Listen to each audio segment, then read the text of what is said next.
Andito na siya. Unahin natin si RH15 Giselle Ricafort. May mga tumututol daw dyan sa taas tol sa SCTEX at MCX. 15 Giselle Ricafort. Coming Giselle!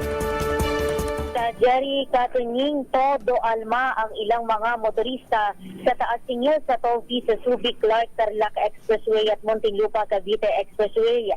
Ayon sa mga nakapanayam natin, hindi ito napapanahon dahil hirap na nga raw sila sa sobrang mahal ng petrolyo at iba pang pangunahing bilihin.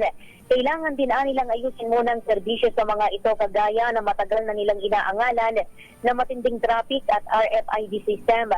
Halimbawa nila yung nangyari sa isang motorista nitong Setyembre kung saan biglang bumagsak sa hood ng sasakyan ng gate barrier ng SCTEX. Ito'y kahit pa nagkulay green na ang RFID scanner, indikasyon na maaari na sanang dumaan. Ayon sa Toll Regulatory Board, 64 centavos kada kilometro ang dagdag singil sa Class 1 vehicle na dadaan sa SCTEX. 1 peso at 29 centavos sa Class 2 vehicle, habang 1 peso at 93 centavos naman sa Class 3 vehicle.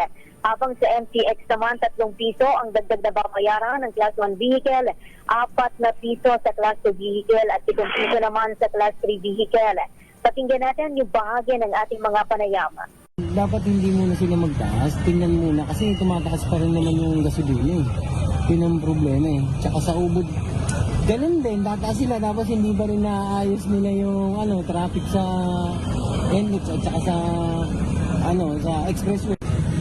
Sa hirap po ng buhay sa ngayon, dapat unang-una yung mga sa taas ng mga bilihin sa ngayon. Dapat yun yung pinatutusan dahil kawawa ko yung mga may hirap. Ito si Giselle Ricafort para sa DZRH, una sa Pilipinas, una sa Pilipino. Pangunahing balita